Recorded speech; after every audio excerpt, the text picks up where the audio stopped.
Duermen los niños con los puños cerrados,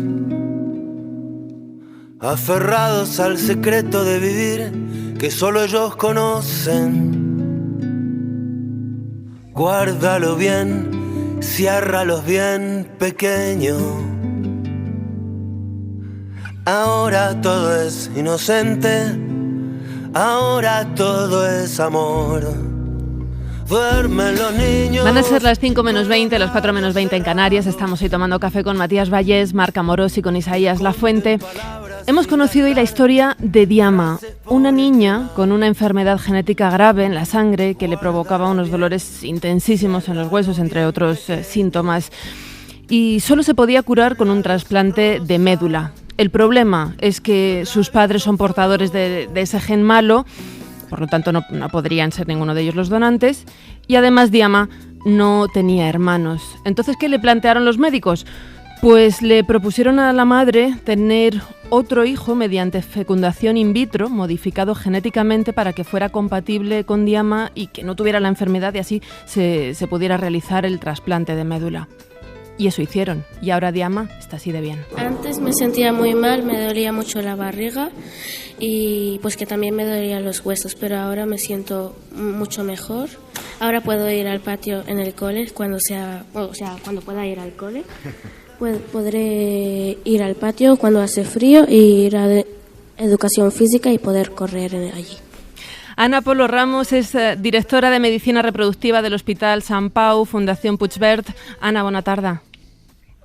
Hola, buena tarde. Eso hicisteis, ¿no? La hermana de Diama nació en 2019. Este año habéis podido completar ese trasplante de médula. ¿Y Diama cómo está? ¿Completamente ya libre de esta enfermedad, de esta anemia falciforme? Sí, la verdad es que yo la conocí a Diama cuando tenía 6 añitos, en 2016, y entonces cuando vino con sus padres a la consulta, pues era una niña muy tímida, pero que nada que ver con la niña que he visto hoy, de 11 años, contenta, hablando de que podía hacer una vida normal. Bueno, una diferencia abismal entre la niña que conocí y la niña que he visto hoy, que yo no la había vuelto a ver hasta hoy. Sabía de los progresos, sabía del trasplante, pero y ella explica, de hecho, hasta me ha dicho que en un futuro es muy buena estudiante y que le gustaría estudiar medicina. Yo creo que un poquito por todo este proceso que ha pasado y que ha vivido, y me ha hecho mucha ilusión que nos dijese esto.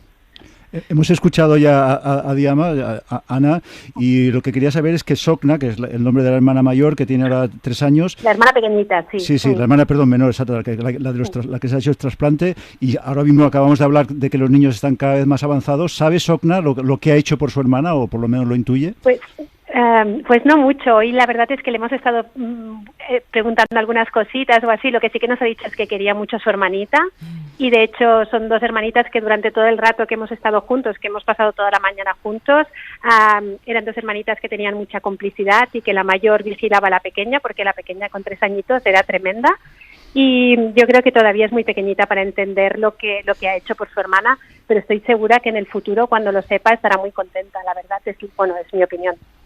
Pero Ana, explícanos en qué ha consistido todo el tratamiento, el procedimiento para que la hermana pudiera donar. Sí, la historia de esta familia fue una historia muy larga. Eran una pareja que eran originarios de Senegal, de raza negra, que habían venido a vivir a España, pero no a Cataluña. Durante unos años estuvieron viviendo fuera de la comunidad autónoma y se trasladaron a Cataluña en 2015.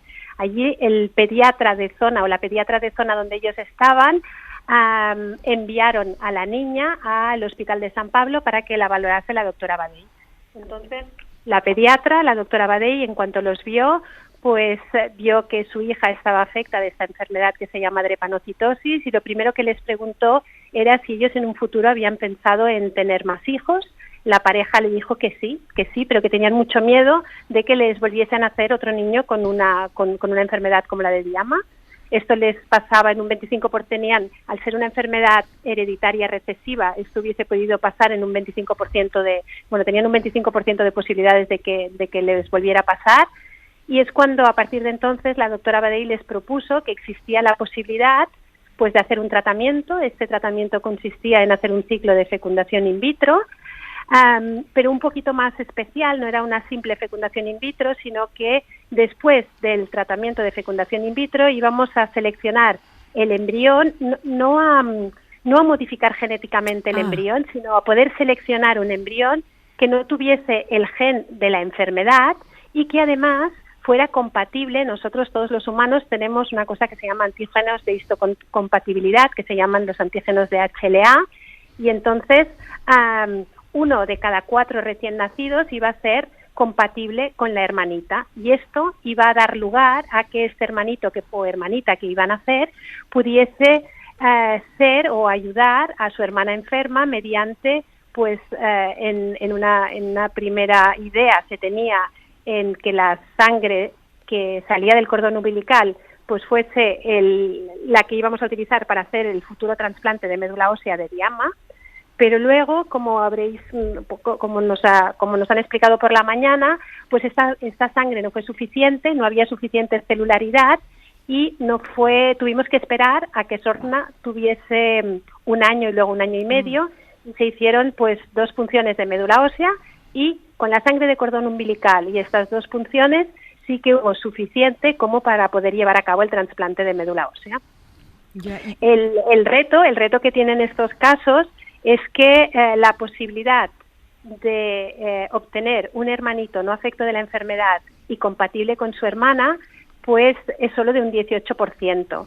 Es decir, que nosotros, haciendo el tratamiento de fecundación in vitro, vamos a obtener unos embriones, pero solo 1 de cada 10 embriones, o como máximo 2, va a ser compatible con la hermanita que está malita. O sea, entonces, por entenderlo, Ana, lo que hicisteis fue de todos los embriones que se pudieron extraer de la madre, digamos, y buscamos al embrión que tenía estos 2 requisitos genéticos, que no tuviese la enfermedad, buscamos el gen de la drepanocitosis, hubieron embriones que estaban afectos y estos embriones fueron descartados, y luego fuimos a buscar el embrión que fuese HLA compatible. Esto en un primer intento no lo conseguimos.